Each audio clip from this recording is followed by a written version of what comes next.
Hello and welcome. As you all know, my name is Lexi Tackett and I'm the Director of Marketing here at Country Acres. And thank you guys for listening to my presentation. Here we go. Just to start off, here's a little table of contents. For one, we have market analysis. Just want to see who's our market, what's the size of our market, what is the demographic that we're targeting here. For two, the competitive analysis. Who are our competitors? What are their strengths and what are their weaknesses?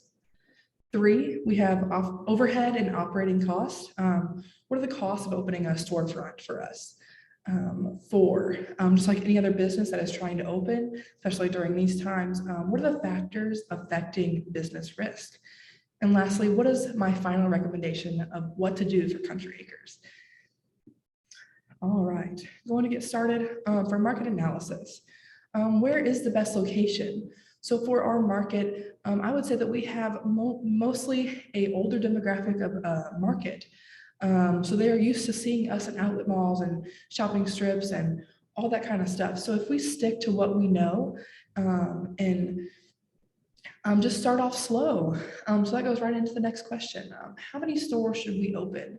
Like I said, if we start off slow, I think we won't get ourselves into a big of a pickle as we did in 1980s and whatever. So I think if we don't flood the market with our products and just take it slow and expand through Missouri first and just see what's the best way to put our products out there, and so what's the market size? And like I mentioned earlier, I would say that we have more of an older demographic. And most of those people are more in bigger cities like Springfield, Missouri. Not too large, not too little. I think it's a perfect size for our demographic and our target market. So yeah, here we go into competitive analysis. Who are our competitors? After doing a little bit of research, we see that we have online stores like Bondi World and Harry and David.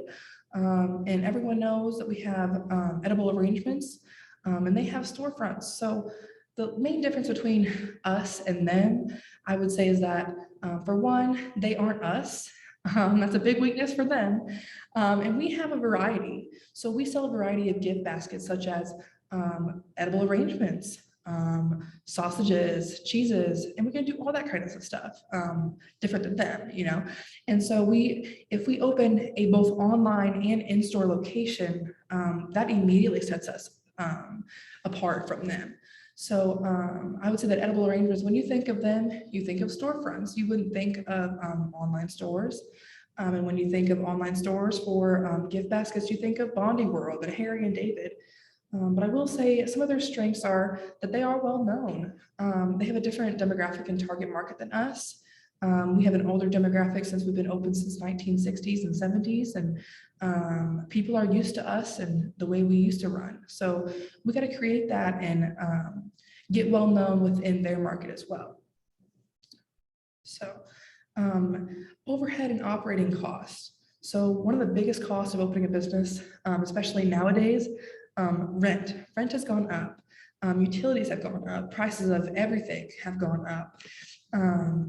And if we open that storefront, we're going to have an increased cost of production, going from just being an online store to having several locations of storefronts. We're going to have a more, we're going to have more products that we need to create and put out for these customers. And as we know, as you open a storefront, you're going to have store employees and they're going to require training. Not only does training take money, but it also takes the time of our other employees. And so that is a big cost for us to evaluate when seeing what to do about opening our business here. All right. And the factors affecting business risk. Every business has factors that affect opening. And here are some of that I think that will make the biggest difference in what we can do to tackle them when they happen or if they happen. All right, so market fluctuations. Markets are always changing. Demographics are always changing for our company or any company. And so the biggest question is, what will happen if it does change? If we fluctuate our market and get into those different demographics and target markets, then we can easily tackle that problem. Next thing, competition. Like I stated earlier, Edible Arrangements is known for their storefronts, and Bondi World and Harry and David, they're known for their online stores. So what will happen if they follow our lead?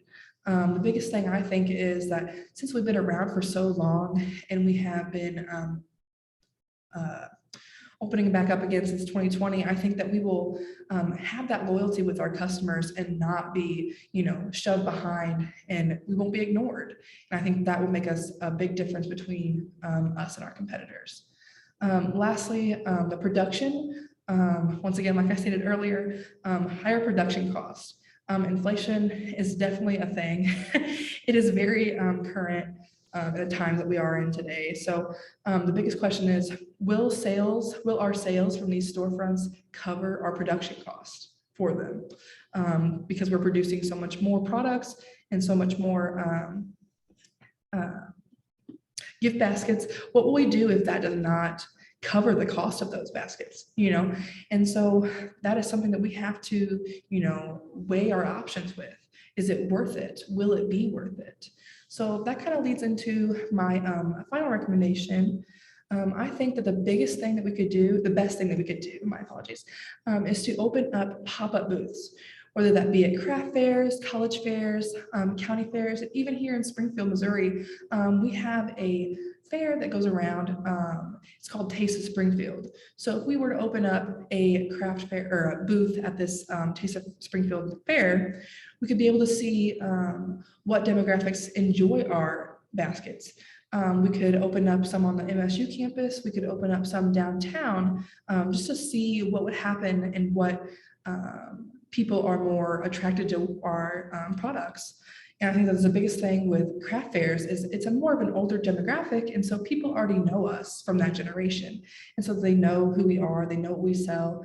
And I think moving on to college fairs and seeing that our products are something that they would be wanting is a big deal for us. Switching that target demographic is going to be one of our best options for us. So that's all I have. If you have any questions, I have my contact info on here, and I just want to say thank you for listening.